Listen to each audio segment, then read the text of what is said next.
Hey everybody, welcome live to Zennie62 on May 9th, Tuesday, 2023. My good friend Jessica Dwyer, Zennie62 Media's designated VIP entertainment blogger, soon to be a member of board of directors, and all that good stuff. Zennie62 Media's designated VIP entertainment blogger, soon to be a member of board of directors, and is that coming through you or me? Yeah, but it was so nice we had to say it twice. That's our trick around here, folks. And so it is done. How are you? I'm doing great. It's going to be up to 90 degrees here in Oregon where I'm at this week, which is almost terrifying because it's going to be like 92, and I mean everybody's going to get sick. It's like a 40-degree temperature jump. So woo! But summer is here. But yeah, I'm doing great. Working. Representing Blackula here. Because I gifted the man of the hour, Mr. Nicolas Cage, with a copy of, as you can see, I gifted Mr. Nicolas Cage with a copy of the newly released, actually sold out the first run, Blackula, Return of the King comic book by Rodney Barnes, who is a friend of mine on Facebook and Twitter. And it is beautiful, and it's reissued again. So it's in its second or third run now, but go check that out. Because Mr. Nick Cage, as many people will know, is a huge comic book nerd. And he is also a horror fanatic, it turns out, and loves the classics like these guys back here that I have on display. And if you look, right there is my newly acquired custom handmade Nick Cage Dracula doll. Ooh. Yeah. Congratulations, Jessica. Yes. And over here is my dog. Mike Myers.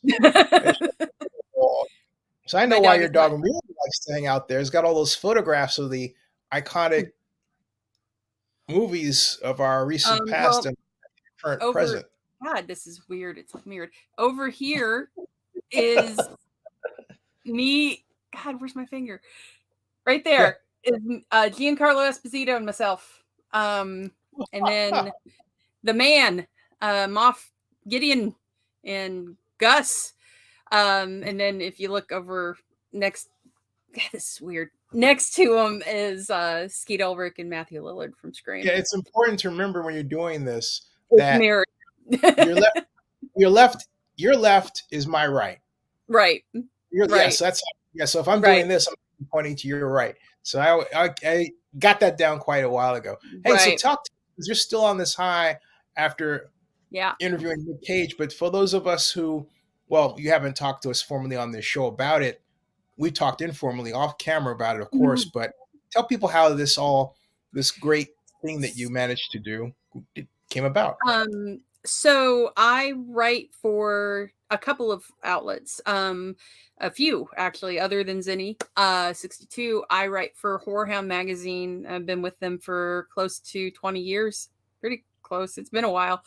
Well, maybe not 20, 15, but and then I also work for Joe Blow Entertainment, which is one of the bigger entertainment websites online. I do a lot of stuff for them, and I've been with them for about a year, a little over a year and a half now. And at the time, they said when Renfield got announced and I found out Nick Cage was playing Dracula, my brain exploded because it's perfect and should have happened very, very long time ago. It should have been a thing that had already occurred. He's already played somewhat of a vampire in Vampire's Kiss. But he's one of my favorite actors, and it's odd that my life has gone around with Nick Cage. If you look there, he is my icon right there. So what happened was if you look, when you make Nick Cage smile, an angel gets its wings, but they're black leather studded ones. Yes, it's true.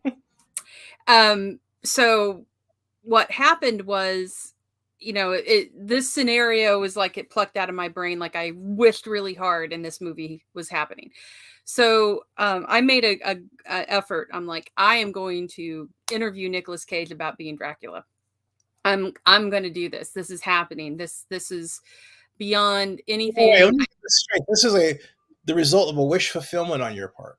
I think I manifested this. I really did. There's something to be said for that. That is not a small. I manifested that happening.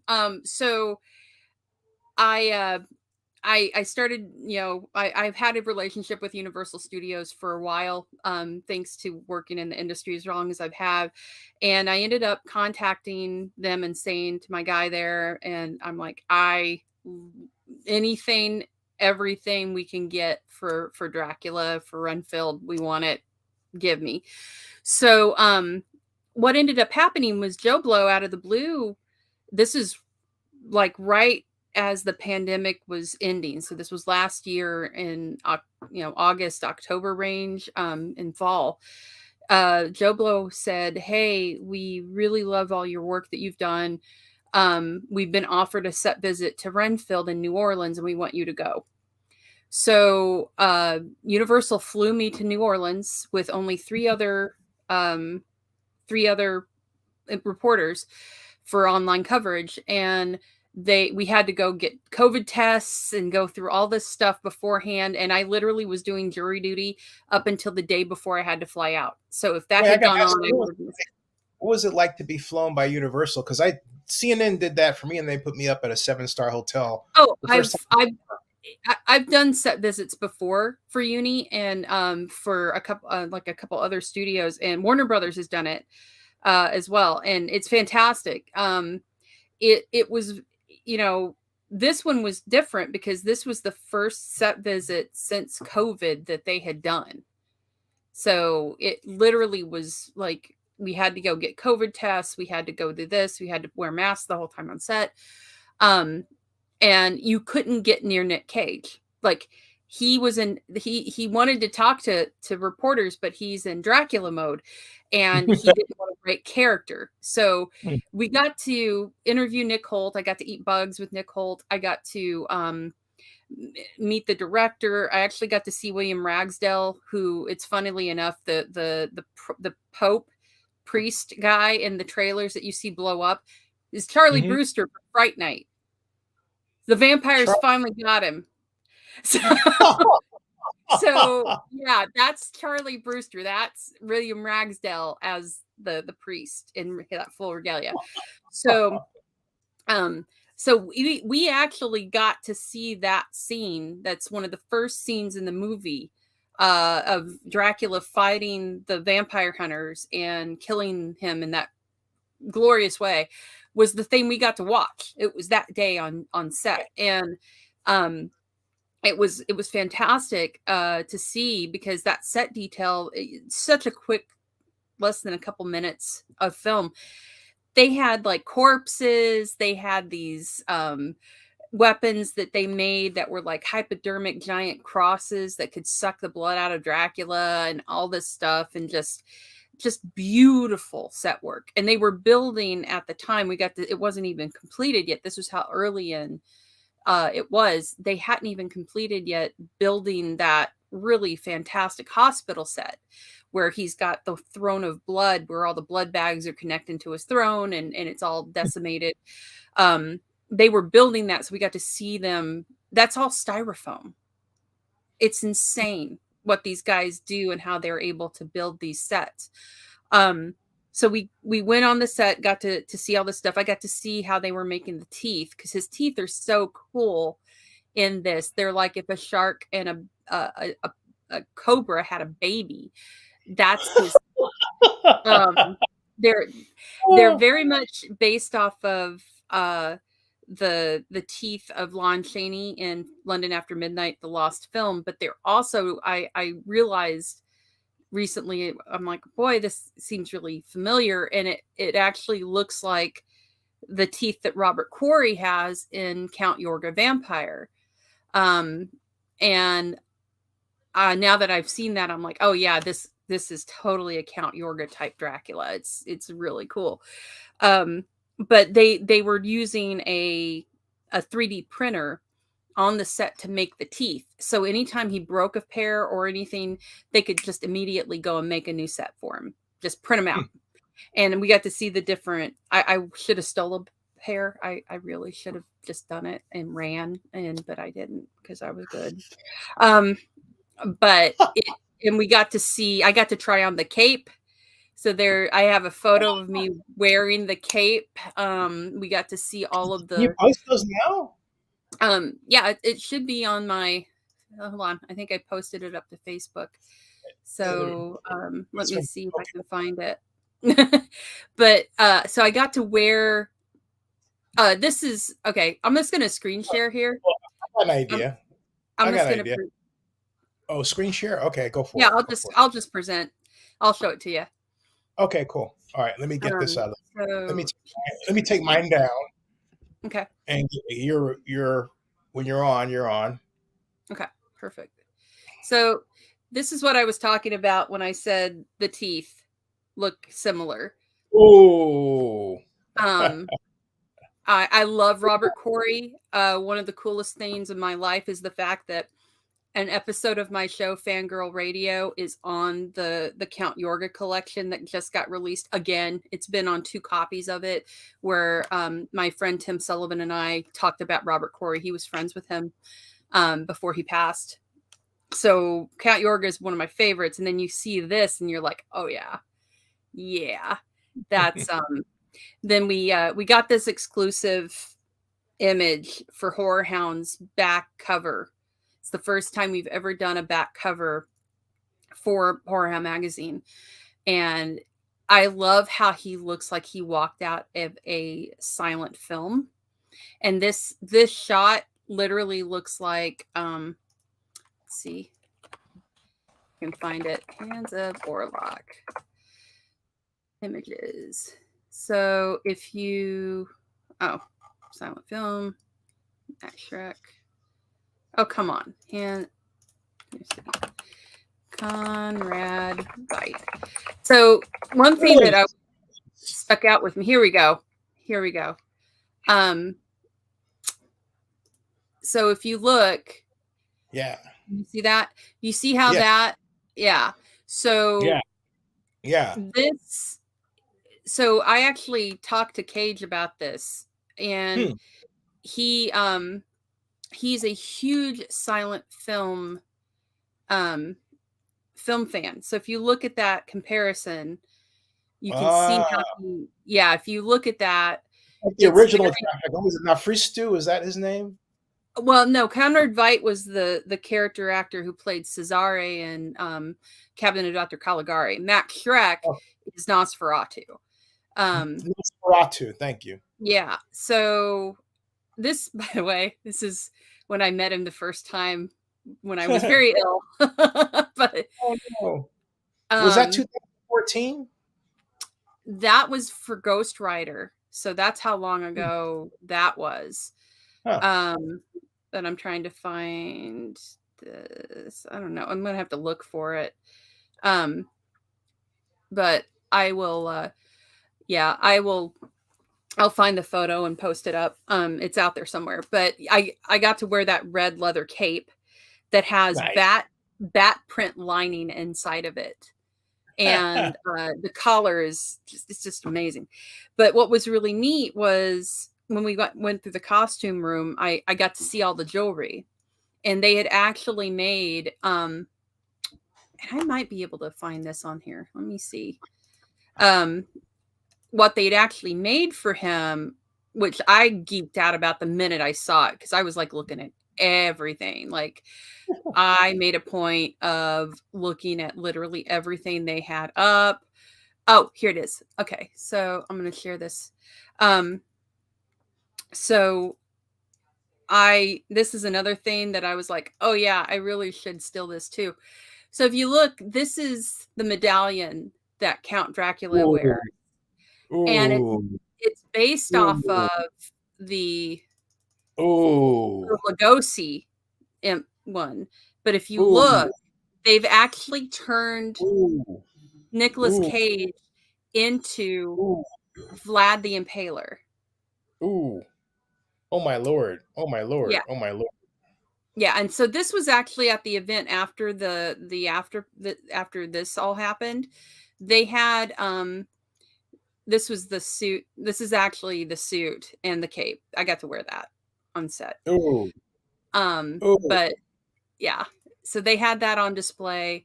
Um they had this whole thing. This was where it was the Alamo Draft House.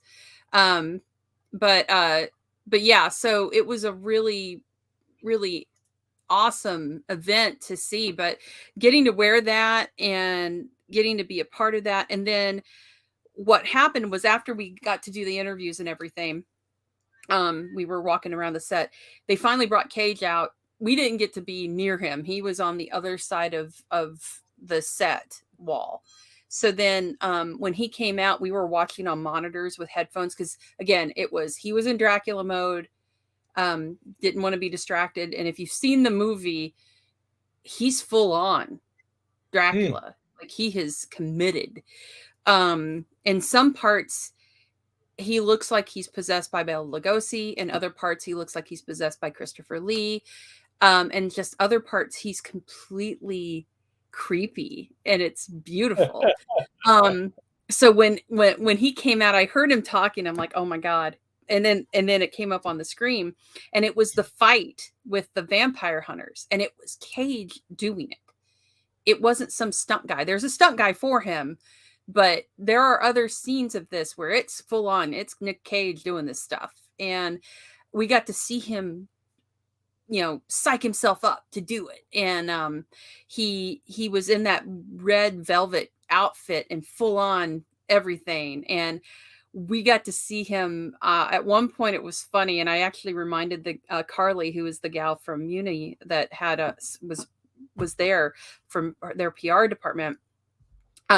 She had to she was laughing and she had to pat me on the arm because I was cackling in glee as he was just decimating these guys and going full on at the camera. And he does that. And I'm just like, this is, I can die now. This is all I've ever wanted in life, And she was laughing. She's like, it's okay. It's okay. And now, mind you, when I went to this, I was dressed with Nicolas Cage earrings in, a Bela Lugosi necklace, Bela Lugosi socks. I had gone out for I was ready for Dracula. Even though it's called Renfield, I was there for Cagula was my guy. And Nick Holt is fantastic by the way. Nick Holt is amazing in this. He's beautiful. And in person, he looks like a fairy prince come to life. He's got eyeballs that are the color of God's tears. He's stunning. He's made to be a movie star, Nick Holt. And he's really good at what he does. He's also like Cage in the fact that both of them, and I brought this up during the interviews with both of them, was the facial acting that they do, which is very much like they did back in the days of silent films, where you didn't have a voice, so you had to use your face and you had to use your eyes to convey your emotion. And there are parts in this movie that you'll have to rewatch because I've already seen it 5 times and I keep catching things that I didn't notice, especially on the high definition side. This movie pops in terms of color. Like it just looks beautiful. But at points where Dracula is trying to get Renfield back as his familiar, or convince him to come back, or tell him, you need to help me, I'm your only friend. He's crying. He actually cries. He's crying. And then there's points where you can see Dracula's, angst and hurt, because Renfield has been his companion and friend for a century. And him leaving him like this is just horrible. And so that's one of the other things that Cage was talking about was the fact that Dracula, the curse of being Dracula is your eternal heartbreak, because literally everyone's going to leave you. Do you know how this story came to be? The reason why I ask is there's something called, I think it's the Bible book or the Big Book, or it's a book of screenplays that managed to make it around Hollywood that are the ones that everyone thinks should be green lighted for a film. It's called the Black Book, is what it's called. The Black Book. Right. So this one actually, it was actually an idea from Robert Kirkman, the man who made Walking Dead. He had an idea of this, and because he's just one of the biggest things in Hollywood right now, it got picked up, and he had his a screenwriter, and I'm going to pull this up because I'm completely blanking on his name right now. But it's Chris McKay is the gentleman who. Oh, director. He was also a director, Chris McKay. Right. And he's the gentleman that directed this. But the screenwriter, and hold on just a minute, because I interviewed him, and he's a really good guy. Originally supposed to do Ryan Ridley. Ryan Ridley is the writer, and he's worked on a lot of Rick and Morty. But Chris McKay, who I'm actually friends with now, thanks to just bonding over our mutual love of this guy, is the guy who did the Batman movie and the Tomorrow War and a bunch of just awesome stuff. And he is a huge geek. You mean the current Batman movie starring Robert? The Lego movie. The Lego Batman movie. The Lego movie with the voice. The voice. Yeah. It's an incredible voice. Yeah. William. Yeah. Will Arnett is Batman in there. Yeah, William Arnett. But he also put Dalek. I told him, I said, thank you for putting Daleks in your movie. But he's fantastic. Yeah. I think I can do it. He's just a fantastic guy, and he is a huge nerd. So he actually just loved everything about this. So that little doll back here, this guy that I got, I'll have to bring. I actually have a photo of him that I posted. This is let me screen share this so you can see it, and you can see. I have to admit, I haven't seen Renfield, so you'll have to tell me. How dare you? Well, so this is my guy, and Brent's Dolls made him, and what they do is they actually create these to look like old school Mego dolls. Yeah. And so if you look at the detail here, oh Lord, look at that. Yeah, look at the hands. Yeah, no, I didn't see it. Not because I want to see it. It's just life quite literally has been in the way more often than not this year. So my question though is, on a scale of 1 to 10, 10 being like, oh, this is absolutely fantastic, and 1 being, where does this fit? I give it a 9, and the reason is I want more of it, because they had to cut. You can tell they probably cut a lot out of this movie. And one specific thing I know they cut was the dance sequence that was filmed. There was a dance sequence with Renfield, and that you see in the credits bits of it, but I know they cut that all out. I'm pretty convinced that the mob family has ties to werewolves, but we don't know because they didn't. Explain, the reason I think that is their crest is a wolf. They wear wolf masks when they do their deeds. And when Dracula meets the head of the cartel, Teddy's mom, he kisses her hand and he sniffs her and he looks at her like, and she knew he was a prince. Not a count. So old country stuff. So I'm thinking that very much that they have ties to werewolves. Come back. Sorry. So anyway, did the set visit. It was fantastic getting to see all of that. I also covered it for Horror Hound, and I literally interviewed everybody for this movie. Aquafina, I got Cage, I got Ben Schwartz, who's fantastic. This is the first time he's ever played a villain. He's the voice of Sonic the Hedgehog in the Sonic movies, and you'll recognize him from all the other stuff he's done. I got the writer. I got Kirkman. I got I got Chris McKay. I got Nick Holt. I'm some of them twice because of the double the coverage that I was doing, and every time I was just excited about this. And I mean, I loved everything about this. It was a huge deal for me because not only is it Dracula and Renfield and all of this, but they went back home to Universal Studios where Bela and company all started. Yeah, it all started. Right. So cut to afterward, and we got all the stuff out, and all the coverage was posted. And when I interviewed Nick Cage the first time, it was over the phone, not on camera, which bummed me out because I wanted him to see the stuff. And I had him on the shelf of love with Christopher Lee and Bela and everybody, because I have a little right there is Nick Cage from Mandy. Right there, little red.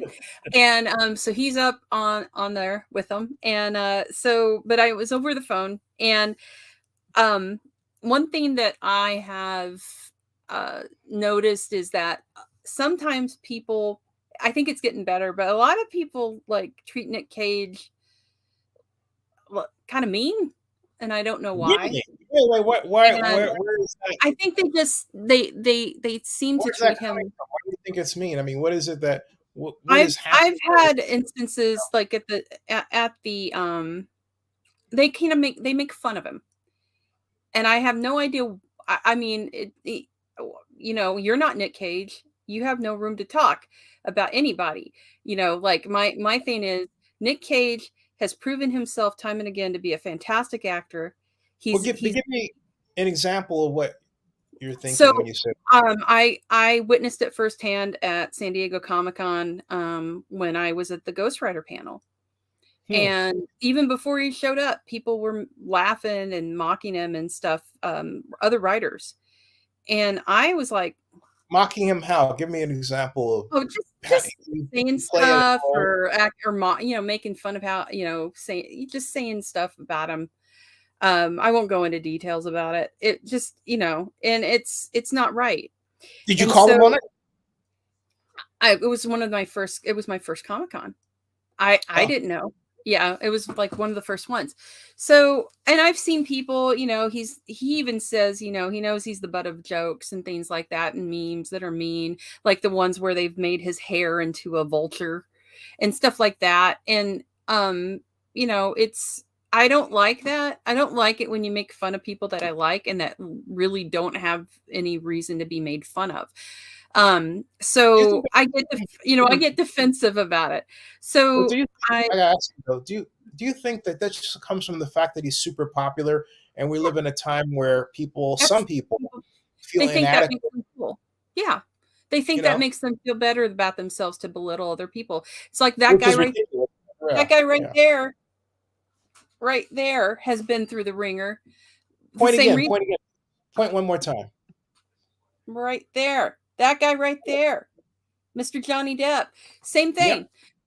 People think I don't understand where it comes from, because the guy's never done anything to you. He does charity work for children's hospitals and all this stuff. And yet you think it's okay to badmouth him, say he looks like your grandma's lesbian girlfriend or something. And just, it's like, why? And so the same thing goes for Cage, because he's unique. He likes what he likes. He's a fun guy. He dresses neat. I don't know what you want, you know, like he's a great actor. He's really good at what he does. And he's a kind dude. Like, I would say, because that happened to me very recently. There's a guy named Steven Tavares who has a little news publication in the Bay Area, but he, on not a live stream, but a podcast, elected to, for some crazy reason, make a joke about me being here, saying I'm living in my mom's basement in Atlanta. And Whereas obviously, I'm here for, I'm a caregiver to my mother, and my mother's at, 80, It's to make 89. people feel better about themselves, and And it yeah, just isn't right. what I did was I made a video, and I've never done this to anybody in the past, but I just had it. I called him all kinds of cuss words because, and said to him that I've never talked to him about him in a bad way, but on the other hand, he feels like he has to present me in a way that I'm not, because for reasons best known to him, like he wrote about me as having a client regarding the Oakland bulk terminal, and everything that I told him, he didn't put it in there, and he didn't call me back, which I take to be sinister. And I thought, okay, if he wants to play it that way, I'm no longer going to regard him as a friend. This guy's screwed up. And then yet he comes back and does this. Okay. So I let social media go to work for me on him, because those people have little good going on in their lives. And as you said it, they have to make themselves feel better about It themselves by to thinking they're belittle funny. other people, it makes them feel better, and so with me and this, I'm like, you can only hope to be as cool as this guy. He's from a great family. He's a walking encyclopedia of movie knowledge. So I'm a huge fan. I've been a fan of Plus, his isn't he related to for Francis Ford Coppola? he's his nephew. Yeah. That's why he And changed his last name. By the way, his last name is from Luke Cage, Power Man. That's where he no, you're took that. kidding. That's where Ha he ha took it from. So that because ha. he did not want. Here's the thing with Nick Cage too, with that I love and respect. Not only did he take a different last name because he did not want to be riding on the coattails of his uncle, because that was what happened when he filmed Fast Times at Ridgemont High. They kept calling him Coppola, and putting him with Francis. He wanted to do it on his own, and he did. But also the whole thing with his people were making fun of him because of the money thing, where why is he doing all these directed DVD movies and yada yada. But it's because he didn't take bankruptcy. he Hmm. he wanted to work his way out of it, and it wasn't because he was out buying Tyrannosaurus Rex skulls and stuff like that. It was because he had invested in real estate, and the market went so Wow. instead of everybody telling him you need to just take bankruptcy, he's like, no, I'm not gonna do that. And he ended up working, and that's why he has all those movies, because he's like, I'm going to work my way out of this hole. That's what I'm going to do. And it kept him sane. So if you want to make fun of somebody because they have a good work ethic, they want to not make it due to being a nepo baby or something like that, if you want to call him that, and just work on his own merit, well, there's something wrong with you. Yep. So There's a Nick lot of Cage. that going around. And in the YouTube age, there have been instances where my friend Jessica, not you, Jessica, but the other Jenna, I'll leave her last name out of it. She was a famous vlogger, or became a famous vlogger when I got started very quickly, as was wont to happen for attractive women versus their guy counterparts. And anyway, and but her popularity took on crazy proportions because somebody decided that they were going to go to this person's house and photograph where they live and broadcast it. And Yeah. while it's really a normal thing now for people to be able to see where somebody else lives, think about Zillow and all the real estate that's on there, right? And who owns the home and all that. All that's public knowledge. But back then, that wasn't the case. And it quite literally scared her out of vlogging, which I think is very sad. We lost a lot of vlogging talent. But people, for reasons that I haven't read about, but have probably been psychologically analyzed and written about, they feel a certain closeness to you if you're on the small screen a lot. But for reasons that I'm only thinking about now because we're talking about Nick Cage, Mhm. is occurring to me, are being applied now to big actors who are on the big screen a lot. and maybe that's because he's on both big screen and small. I don't know. Whatever the reason is, he's entered that realm. Well, and the thing with him is he's been around for a very, very long time. And I will set the movie Pig up against one of the best movies I've seen, and it's one of the favorites he's ever done. And it's one of those things where people want to say that he just plays one character, and he doesn't. And there's a nuance to the stuff he does that's amazing. And yeah, there's times that he's just like, I'll just, be Cage here. But, he has so much of a good sense of humor about himself that he did a movie playing himself that's all about that. And the unbearable weight of unlimited talent. It's just, that one's amazing too. And anyway. So what happened was, flash forward to last month, and I get an email from Universal, and they said, we really, really, really liked your coverage. We're doing this live Q&A with Nicolas Cage at the Alamo Drafthouse in Los Angeles, and we'd love for you to be the moderator and host of that. And we'll bring you out and have you do it. And I cried a little bit. Not gonna lie.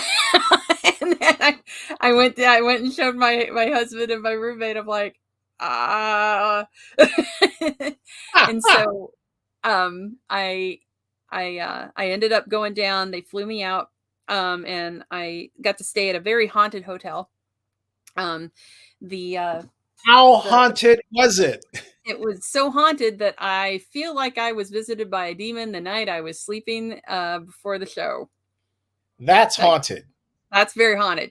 It's called the Hotel Figueroa, and it was beautiful, old school, like one of the oldest. It was like from the 1910s or something. It's been there, and just a really neat Hotel Figueroa. And it actually, I looked it up after that nightmare thing that I had happen. I'm like, this is par for the course for this trip, this movie. I looked it up, and they have one of the top 10 most haunted hotels in Los Angeles. So we went, and I brought the comic because I'm like, I'm going to give him a gift. And I now know that I want my heaven to be an Alamo Drafthouse, because it was just an absolutely beautiful, awesome, pristine, ruin me for life for any other theater place.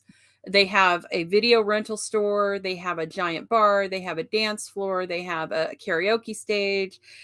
They've got giant painted movie posters on the walls from like these amazing, like I will share again, because I'll show the pictures that I took. Let's do this. So like, this is the bar. And I want you to look at the taps. Look how many taps they have here. My Lord. And then this is the area that you can go. This is videos that you can rent. This is the restaurant area. They had that on display. That's my face, giant. Oh my God, get away from that. Wait. I thought that was a picture of you in the facility. I was still gonna. That's from the that's actually from the party. So this is like where you can go rent videos at the theater, which is crazy. And there's the entrance, and you go up, and it just doesn't end. It like just keeps going. Like I'm walking, I'm like, where's the theater? And you wouldn't think it would be that big, but it was. So I get there, and they're the nicest, sweetest people. The people that ran it, the Universal people, were all great.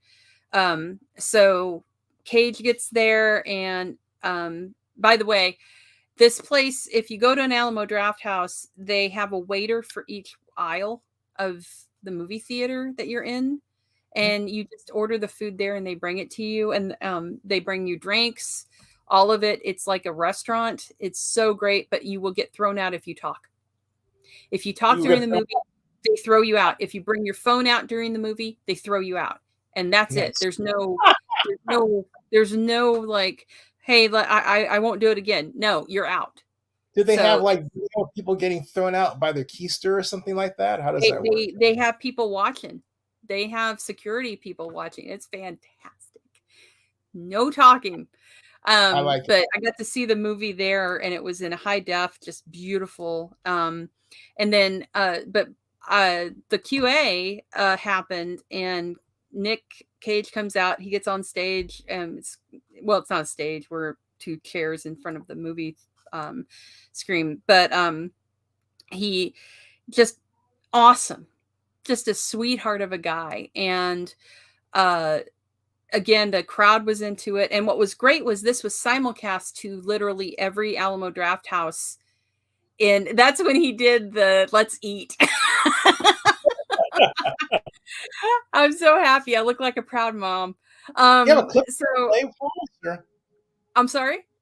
Do you have a clip you can play for us? I do have a clip. So I'm going to I can't show the whole QA. I'm still waiting to find out if that's okay. This part Sure. I'm showing though was actually posted by other people online who videotaped the video feed. I don't know how they got away with that, but they did. But this was simulcast to every Alamo Draft House in the country when we did this. And so what happened was I literally had to be the one to ask all the questions. Because they didn't want it to seem like, oh, the LA people get favoritism because they get to ask this. And I'm like, oh, I didn't know that. So 30 minutes of talking. Okay. All right, I can do it. So I'm going to share this with you guys. This is one of my proudest moments because I wouldn't let him off the hook. I made a point of not letting Nick Cage off the hook here. So give me a second to pull this up. Okay. Oh, and I knew that would do that. It did it again. It timed out. Okay. Give me 1 second. Hotel Figueroa is a beautiful place, I'm telling you. Here we go. Okay. Hold on a second. And there it is. And give some love for Ghost Rider, please, because thank you. It's a fantastic. Doesn't happen often. Thank you, guys. I love Ghost Rider too. But I wanted to ask you now that you've got like you're kind of become a horror guy, and I love it. Is there a horror comic or character that's supernatural that you would love a chance to play, either DC or Marvel or whatever? Because I would love to see you back in that realm. I think that, well, if I could just speak a little bit about why horror works for me. My 2 favorite genres are movies that made me want to be a film actor, are movies like Midnight Cowboy, which I saw on the television when I was a kid. It just came on TV. I was watching John Boy and Dustin and that, and I was just like, wow, I think I know what great acting is now. Or James Dean in East of Eden. And so those are the movies that made me want to be an actor. But then somewhere along the way, I started thinking about my surrealistic dreams with film performance. You know, I do love that which is naturalistic, and I try to experiment with that and go back to that with like movies like Pig. But it wouldn't make any sense for me to try and apply my German expressionistic fantasies that I was interested in when I was 5, when my dad was playing Nosferatu and giving me nightmares. I had to put it somewhere. And I thought, okay, well, if I can find a character like Peter Lowe in Vampire's Kiss, if he's losing his mind, as sad as that is, it stands to reason he could start behaving or moving like Max Schreck from Nosferatu if he thinks he's turning into Nosferatu.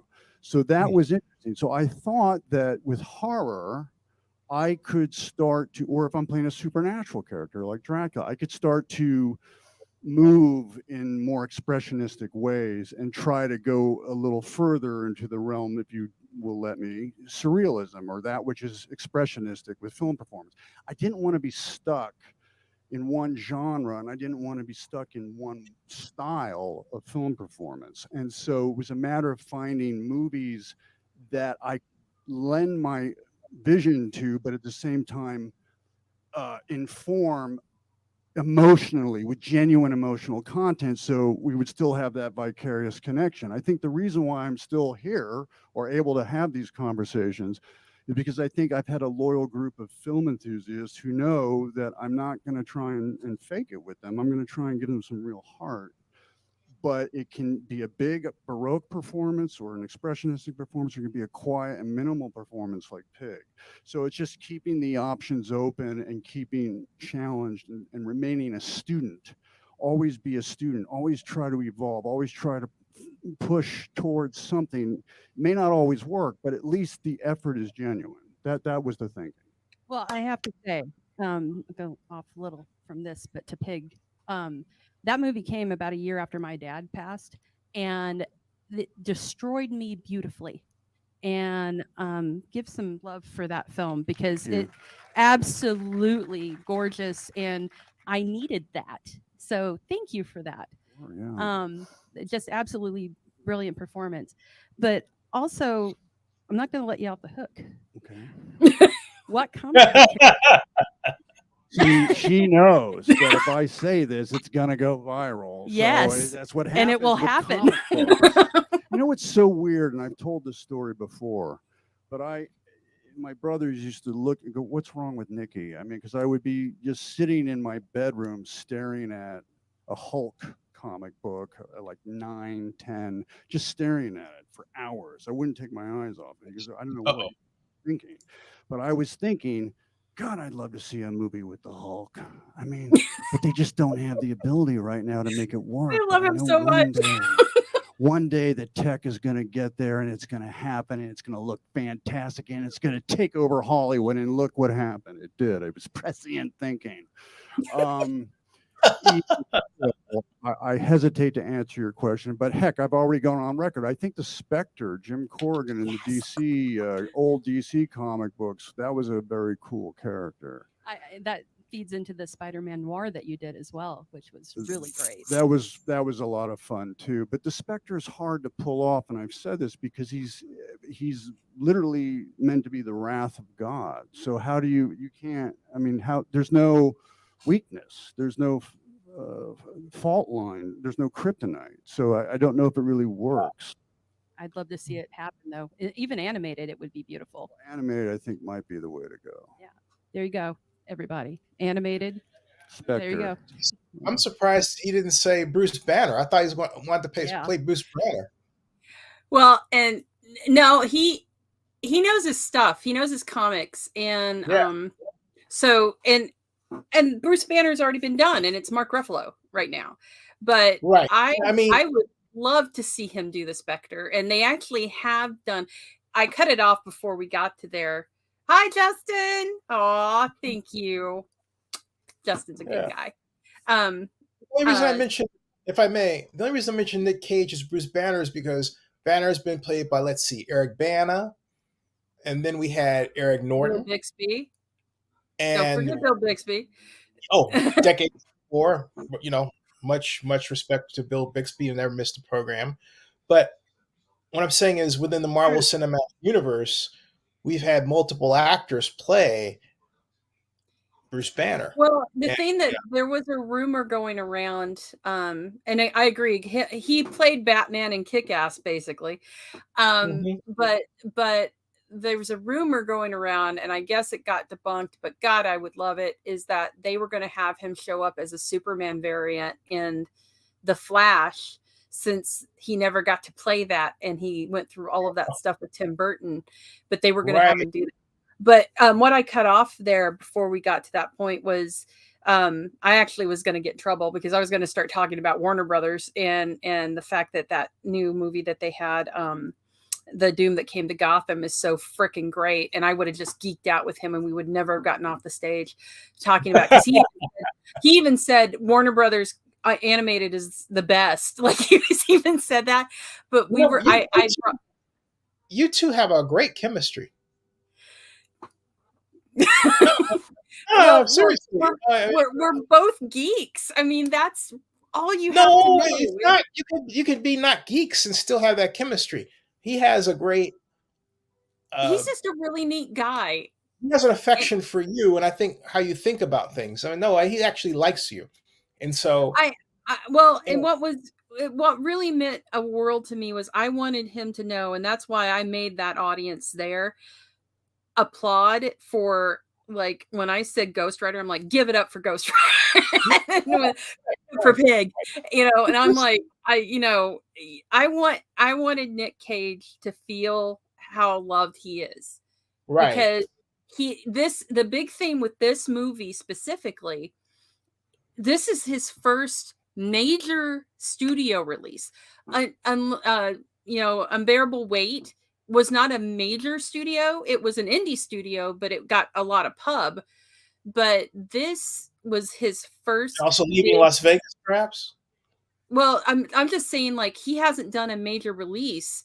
It's been a long time. Yeah, for a major studio like this, it's been a very long time. And so that's why I'm like, I want him to know. And I, back in the back of my mind, I kept hearing those. Justin Dark says, what about Kick-Ass? Yeah, and that's where we were talking about. He's already played Batman because, and he's so good in that too. But like, and again, how long Mr. He's a big fan of yours, so I love Justin. He's my boy. Thanks, Justin. He is a secret horror movie host. I'm not going to go back in detail. I don't know if I need to ruin his who he is online, but hey, yeah. Because I know you have a little bit of limited amount of time, but yeah, I'm probably going to jump here in a minute. Are you going to get another crack at Nick to do a follow-up? Is that in the realm of possibility? I doubt it. I doubt it. Now, I did make it known I would love to talk to Chris McKay again, because now that I've seen the movie, I have all these questions about if it's true that, if what my suspicions are true about the werewolf connection and all of that. But when I did interview Chris, who I think he actually has a Halloween 3 tattoo on his arm. If I saw a photo, he's got like some geeky tattoos. That's how, yeah, he, it was funny. The reason we bonded over, well, here's the thing. Chris ended up following me online. And then I posted to him about the Dracula or the Blackula comic. And I'm like, I didn't know he was going to be there. And he showed up later, and I'm thinking, oh man, I hope he doesn't see what I gave Cage. Because I didn't get it for him. But then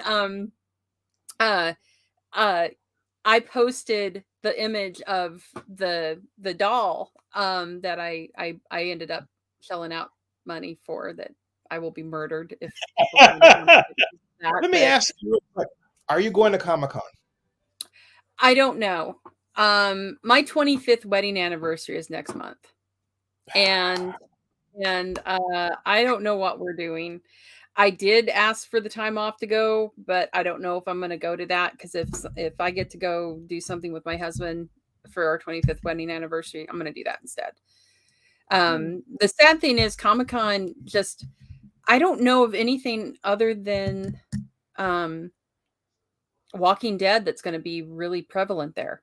Like and right now, that was my next question: is Comic-Con back? Well, here's the problem. And I know I'm going to have to jump here in a minute, but I think you can tell that there has been some burnout in terms of comic book content and what really grew. I mean, Comic-Con was the house that really Marvel built in the last few years. Hall H and going to Marvel Studios panels and all of that. And if you look at what's happened now with Guardians of the Galaxy being the lowest making Marvel release, even more so than the ones they said, like the Eternals and all of that, and ever, like, it didn't make hardly anything. I think part of the problem is with that movie specifically, they know, fans know, okay, well, this is it. It's over. And also, we already know from the trailers that it's going to be really depressing in some spots. I know a friend of mine warned me about it, and I'm like, I'm not gonna be able to put myself. I lost a dog. How much I of lost that? a dog last year. I can't put myself through this. I have to ask you, how much of that is a bad economy? Because this economy is. I don't think it's that.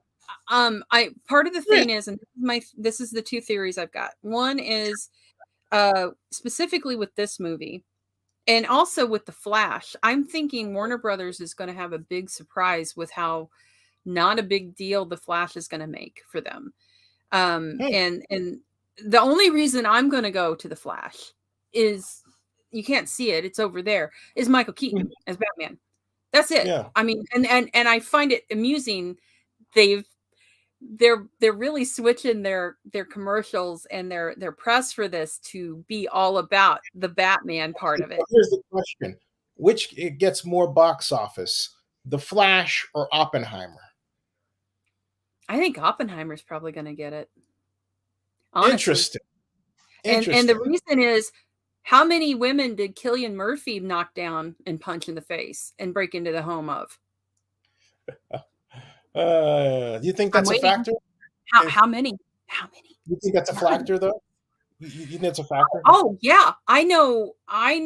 Like almost every freaking person I know online has been like, pardon my language, fuck Ezra Miller, and yeah, like so you actually think that's going to impact the box office? I mean, I think yeah, people don't want to support a person that is, part of the thing too. This dude back here, right here, this guy, right there, Mr. Johnny Depp, got screwed over 6 ways from Sunday because somebody said that he was an abuser, and they dropped him like a bad hat.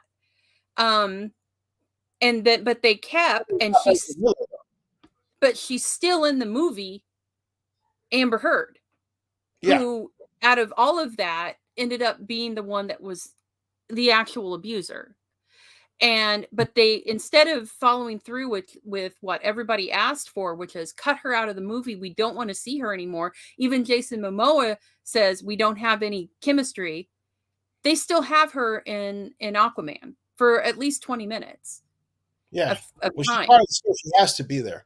No, they can cut her out. Her character doesn't matter. You could just say, "Oh, Mira died in childbirth."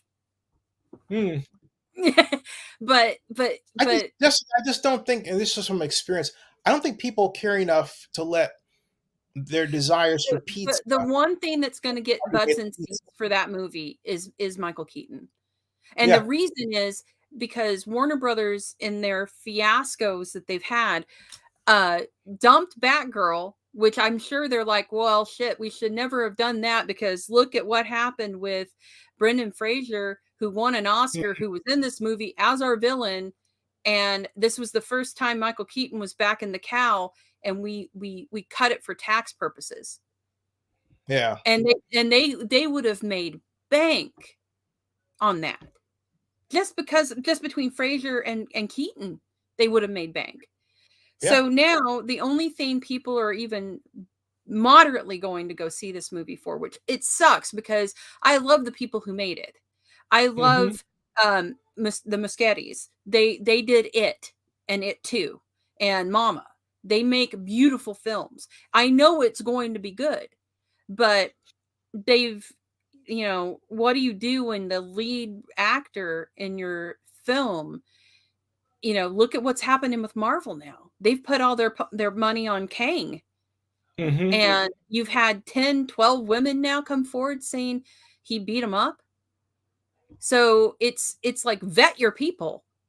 You need to vet your people. You're not vetting, because this guy apparently had a history of Jonathan Majors. Now they've got to figure out, oh God, Kang's our guy. Now they're lucky in the fact. What happened? Do you know what happened with where he fired his PR people? And they turn on him? They fired him. They on him first, and it looks like that somewhere. Do you know what the backstory was? I have no idea. All I know is like everybody dropped him like a bad hat, like immediately. And you don't do that unless there's some sort of, You know, in that case, it was so quick. In that case, it was so quick, and no one's coming to his defense, really. You think With maybe it's Depp, because he lied to them? Maybe he lied to them? well, there's typically, if there's something like that going on and like literally everybody has dropped him and won't have anything to do with it, there's something up. Now, the thing That's what with Depp, happened. Michael Vick did his little thing with the dogs. You know, I don't want to get graphic about it because of the algorithm. yeah.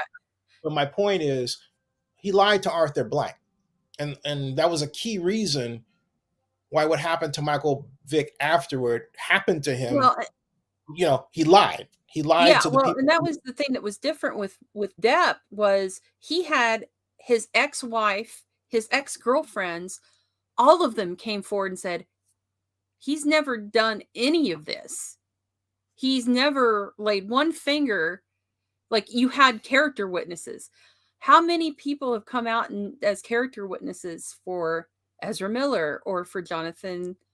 You know, like, nobody. And it's a cluster.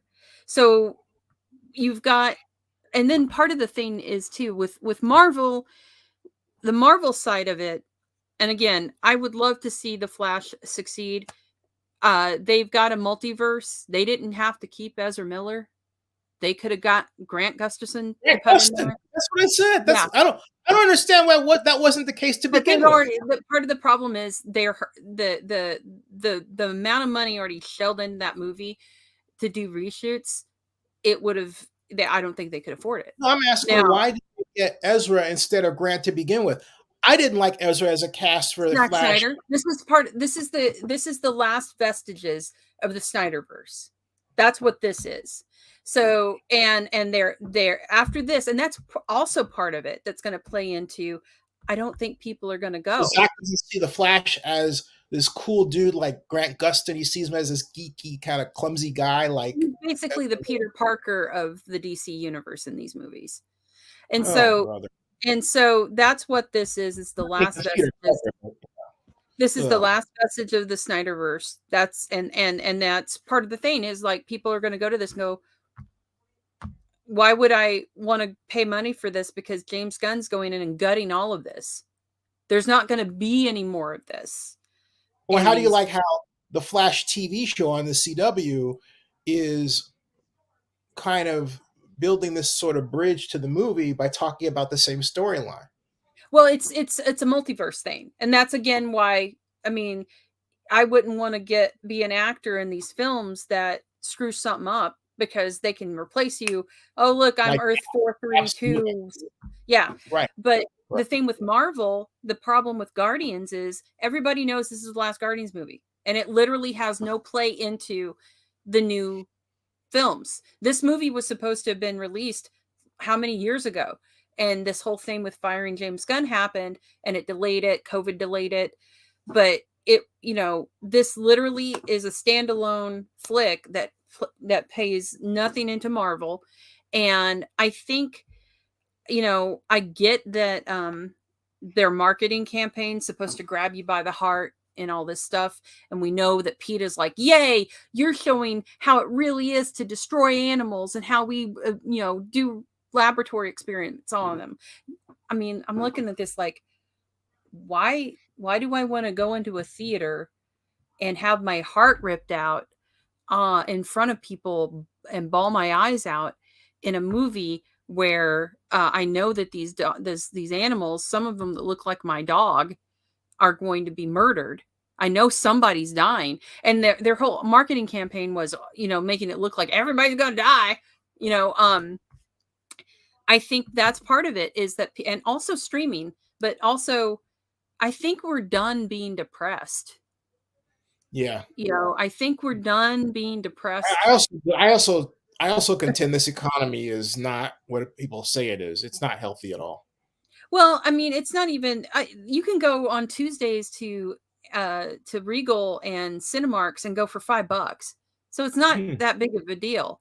But it's, to me, we don't want to be depressed, but also I want you to know that you can watch Renfield now on Vudu, because Tell us about Voodoo, please. Voodoo, Get us Voodoo, Amazon, all the streaming, it's out. And that's because the way that studios are working right now, it came out the same day as like Dungeons and Dragons and another flick that had only been in a theater for a month. And it's because it's the new Universal has a thing where it's like a 45-day turnaround of their film releases. So if you a movie will be in a theater, and then 45 days later it's going to be up on stream. That's it. That's literally it. So I think a lot of people, and again, besides the just burnout on comics and the fact that this movie doesn't really tie into anything Marvel's doing anymore after this, they all are like, I'll just watch it on Disney Plus in a month. And that's what I'm going to do, because I love the characters. I know that I love James Gunn. I know this is going to be a great film, but I don't want to cry in public.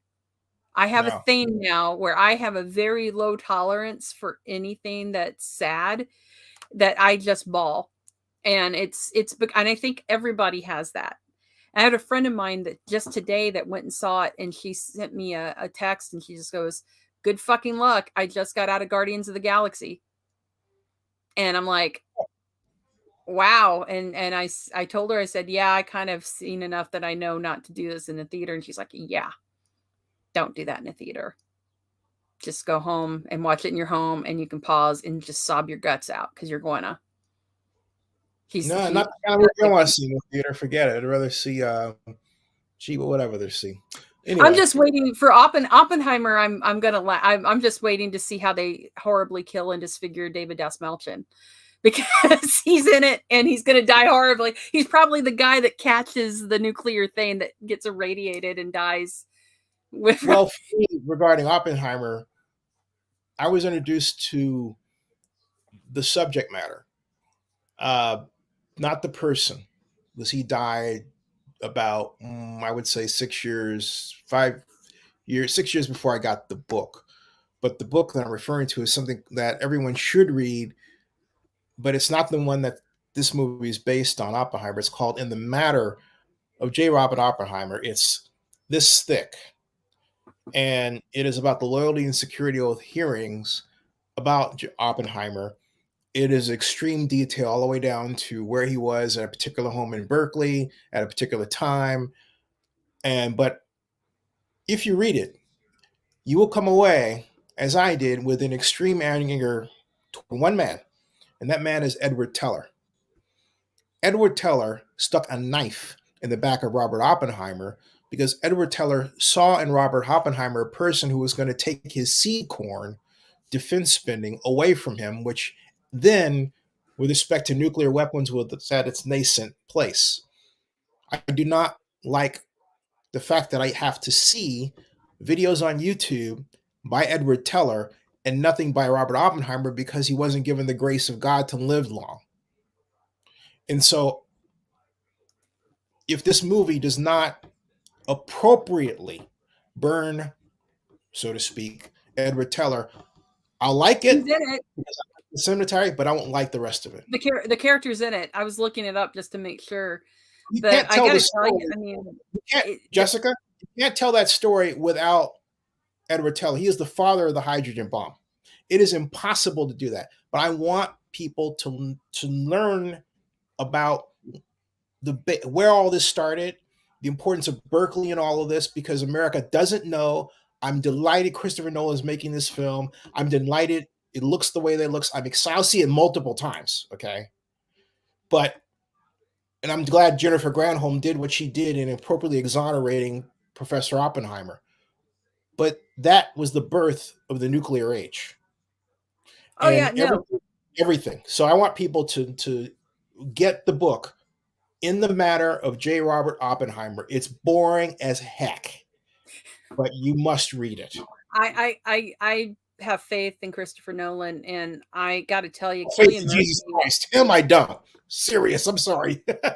Cillian Murphy is amazing. He just, I love him to death too. He's another. I've actually interviewed Cillian Murphy, and I told him that I really, really wanted him in black and red piping for Tron 3, which may happen because they're making a third Tron movie now. And just as a FYI, because I got to jump, I went way over. But just as an FYI, Cillian Murphy, who played Sark's son in Tron Legacy, didn't know that was what they were going to make him. He just said, I want to be in a Tron movie. Can I be in this? Because he's a huge fan. So he got to, and they were like, yeah, we're going to make you Sark's kid. So, so I told him, I'm like, hey, are you willing to come? He's like, oh, I didn't even know that was going to happen. And I really, he laughed and he's like, I love that, the idea of him coming back as the big bad guy for Tron. And I'm like, yes, do it. Make him the bad guy in Tron. Let's close this one out because you've got to go, and I have something, another matter that is important to our mutual futures that I want to get your take on off camera in a good way. So, everybody, thank you very much, Jessica. Her star is rising and rising and rising and rising and rising. I know that's a cool thing. Come on. We love you. You know it. Come on. It's great stuff. Thank you. Everybody, thank you for joining us. Subscribe to Zennie62 on YouTube if you haven't done so before. Bookmark oaklandnewsnowblog.com, the only news aggregator based around YouTube videos that I know of. And I got to jump. Please stick around in the background, Jessica. That ends this broadcast. Thank you so much. Get in the cage on here.